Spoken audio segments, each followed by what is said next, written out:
Mga pahayag ni former NEDA Secretary Sulita Winnie Monsud, Professor Winnie Monsud.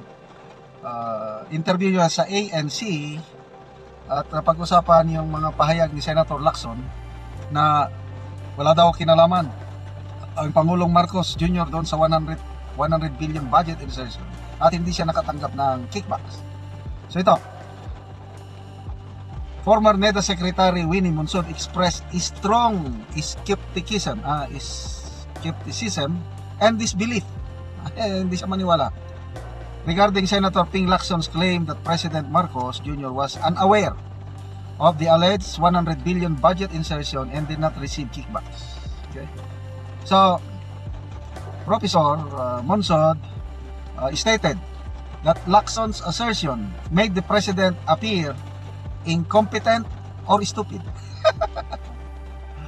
Ay nako, ginawang incompetent, walang silbi, stupido, for being unaware of the actions of his own undersecretaries, especially concerning such a massive amount of money. So ito yung mga puntos ni Professor Winnie Monsud. 1. Implausibility of ignorance. Monsud found it unbelievable that the President would be completely ignorant of the operations of high-level officials, specifically former PLLO Undersecretary Adrian Bersamin and DepEd Undersecretary Traigib Olaybar under his administration, especially when billions of pesos were involved. Ito, yung sinasabi ko palagi, yung court of public opinion. Monsud emphasized that the public could decide on the believability, kapanipaniwala, of Lacson's explanations, suggesting it was a matter of public judgment. Correct. Tayo ng mga taong bayan ang magtimbang-timbang sa pahayag ni Senator Lacson. Basta sabi niya, walang kinalaman ng Pangulo dito. Hindi siya nakareceive ng kickbacks. Kaya tuloy, pinaghihinalaan siya na spokesperson ng Pangulo. Meet Dino Palace spokes Pinky Castro, ganun ang mga post na nababasa ko. So, paniwalaan nyo ba si Lacson? Ako hindi. Salamat at nagsalita si Professor Winnie Monsud na unbelievable. Kung totoo man na wala siyang kinalaman, talagang incompetent siya at stupid. Ganun lang yun. Dalawa lang yan. Okay, need for truth and accountability. Monsud called for the full truth to come out, stressing that knowing the truth is better for the country and that those involved in corruption should face consequences.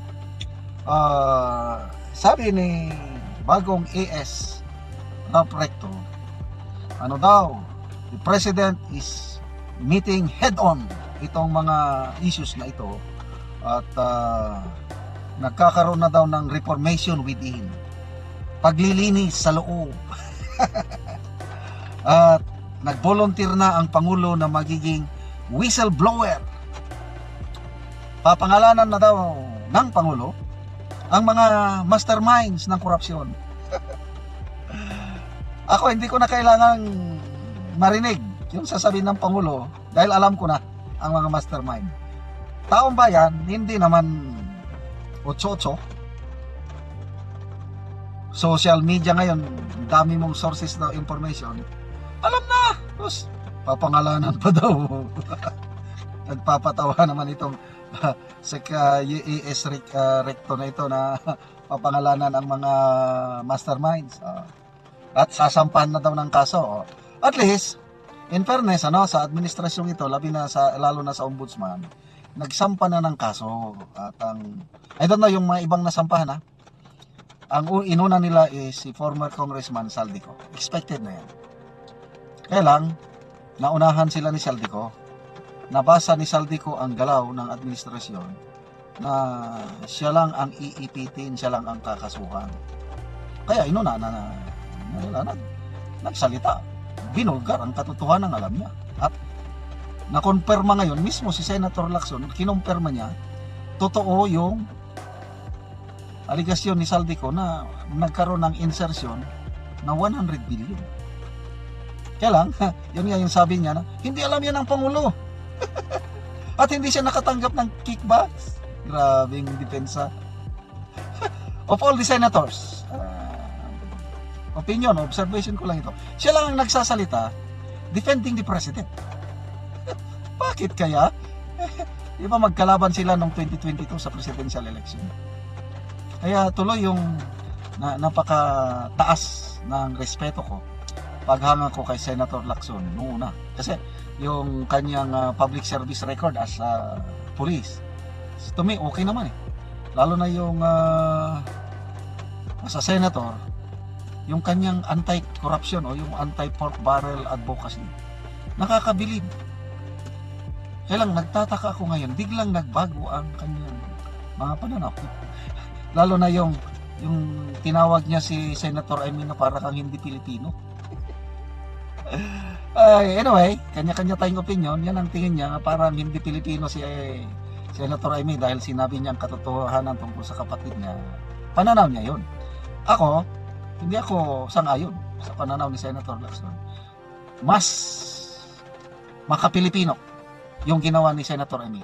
Dahil inuna niya ang bansa, inuna niya ang taong bayan kaysa yung pamilya niya. To me, that is the real Filipino value. May pagmamahal. Bayan muna bago pamilya. Yan ang nakita ko kay Senator Amy. Salamat mga kaibigan sa inyong pagsubaybay sa ating channel.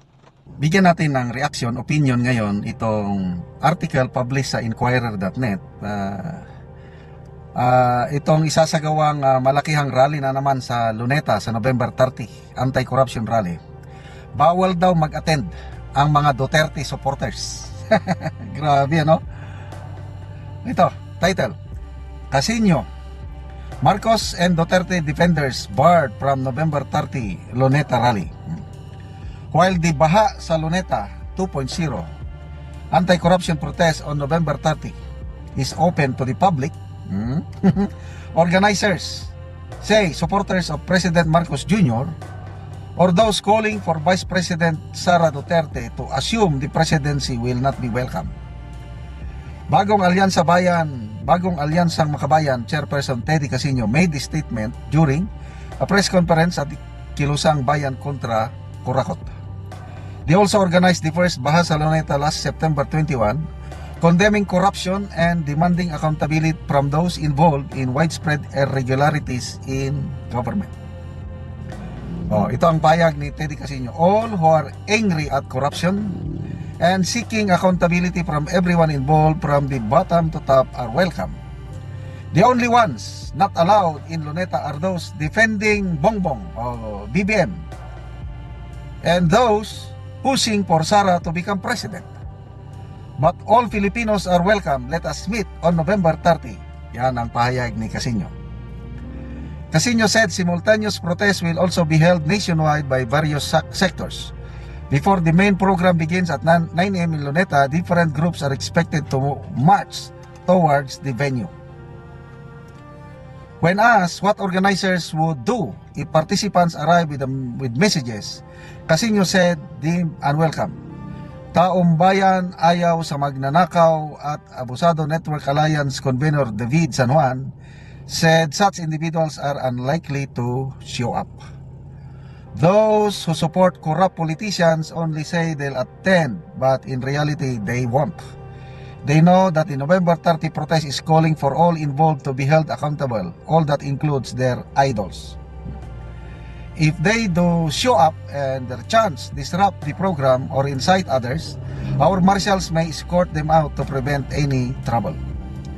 During the start of the United People's Initiative protest in November 16, rallies urged Marcos to resign following former lawmaker Saldico's claim that Marcos and his cousin, former House Speaker Romualdez, were behind the 100 billion insertion in the 2025 national budget. Okay, so klaruhin natin ha. Lahat ng galit sa korupsyon pwedeng mag-attend. Bawal lang ang mga dumidepensa kay PBBM o ang mga gustong maging presidente na si VP Sara. So ang pagkakaintindi ko dyan is kahit Duterte supporter ka, basta huwag ka lang magdala ng placard o wala lang sisigaw ng kung ano mang isisigaw supporting VP Sara, pwede pa rin mag-attend, di ba? So, ang mga grupo lang na may magdala ng messages, placard o tarpaulin. Example, we support BBM. Bawal yun. BBM resign. Either tarpaulin, placard, or sigaw-sigaw. Bawal yun. Ano pa? So, to me, okay naman yan. Kailang, ano ba ang motibo ng grupong ito? Mapanagot ang lahat. So, paano nila papanagutin ang mga mastermind kung wala namang...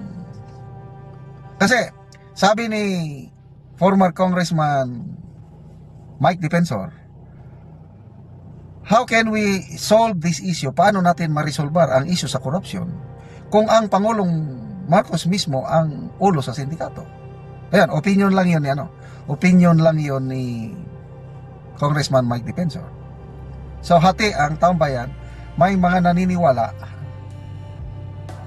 na ang korupsyon ay may kinalaman si President Marcos, kalakip siya, kagaya ng akusasyon ni dating Congressman Saldico. Ang iba naman, Senator Lacson, sinasabi na walang kinalaman ng Pangulo sa korupsyon, nagamit lang ang kanyang pangalan. So, ibig sabihin, naisahan lang nila si President Marcos dahil nangyari ang korupsyon na wala siyang kaalam-alam. Kasi klaro na ngayon yung pasabog, aligasyon ni Saldico na 100 billion peso budget insertion, pinatotohanan na Pinag-aralan ni Senator Lacson yung mga dokumento na inilabas ni Saldico, hindi naman niya sinabi na fake yon. Sinabi lang niya iba ang nakatanggap ng komisyon o kickback, hindi si Pangulo. So, ibig sabihin, kung walang kinalaman ng Pangulo, napakahina niya. Wala siyang kaalam-alam na ginagamit na lang siya ng nakapalibot sa kanya. Na ganon din ang sabi ni Senator Amy sa kanyang speech sa INC rally na ang dahilan ng korupsyon ay dahil sa kapatid ko ay nalulung na sa pulburon. Hindi niya na alam ang nangyayari. Ginagamit lang siya ng mga nakapalibot sa kanya. Kaya umuwi ka na, ading, magpahinga ka na, magpagamot ka. So, may kinalaman man siya wala, to me, accountable pa rin ang Pangulo dahil siya ang leader. Command responsibility, napakasimple yan. So, November 30, sana walang mga sana hindi na maulit yung September 21 na mga ralista na nanakit sa mga pulis. Kasi ang mga makakaliwa, ito si Teddy Casino, kasama siya sa makakaliwa. Wag rally lang kayo. Karapatan nyo yan. Huwag nyo lang saktan ang mga pulis. Dahil trabaho lang ng pulis na pangalagaan ang kapayapaan ng ating bansa kasama ng mga rally.